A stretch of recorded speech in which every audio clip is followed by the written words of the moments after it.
তুমি আসবে বলে। থাক না মা, নন্দিনী যখন চাইছে না ওকে খেতে হবে না। না না না, আমি জোর করছি না রাহুল। নন্দিনীকে জোর করার মতন সে জোর কি আমার আছে? আরে চল এবার খোল প্লিজ। খুলবো? খোলো।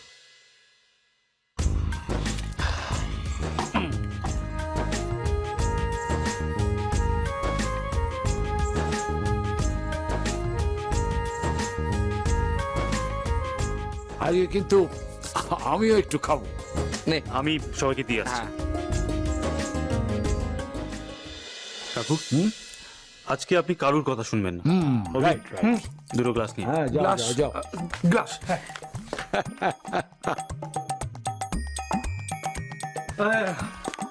নাও। এটা আপনার। Thank you.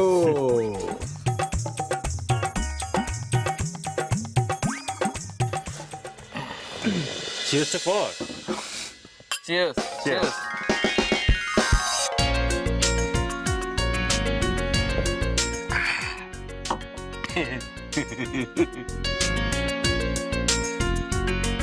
আরে না না না, খেয়েছি তো। আরে খা না, কিচ্ছু হবে না। না না, আরে দেখছিস না বউ দেখে আছে। নন্দিনী তুই কি রাহুলকে আরেকটু খেলে বকবি? তুই না সবসময় ফাঁসাস কেন বলতো? তোর কি? আরে কেন? আমি কেন বকতে যাব? যে যেটা করবে সেটা নিজের দায়িত্বে করবে, কেউ তো আর ছোট নেই। রেগে গেছে তুই কেন? খাবো না আমি। এই নন্দিনী, রাহুল বলছে তুই রেগে গেছিস। হ্যাঁ আবার তুই তুই কেন ফাঁসিস? ও আমি বসাই না তাই? এই ছিল তোমার মনে? আর আমি না থাকলে না তোমার জীবনে কোনো এই জীবন কি বলতো? তুই না থাকলে আমার বলিসটা কম। সন্দীপ দা, পুরোটা বলো, পুরোটা বলো, অর্ধেক বলবে না। বলো কি কি, তুমি না থাকলে কি? বলি কি বলি? একটা না বিয়ে মারবো তুমি। কি বলবে ও? না কিছু।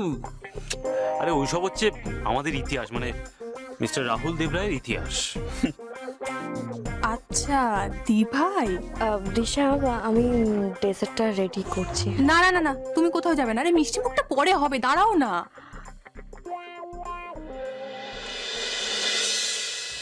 আপনিও তো এবারের বউ, আপনি নিজে কোন দায়িত্বটা পালন করেছেন? আমার আর আপনার তো একই দিনে বিয়ে হয়েছিল। না দাদা প্লিজ আমাকে বলতে দিন।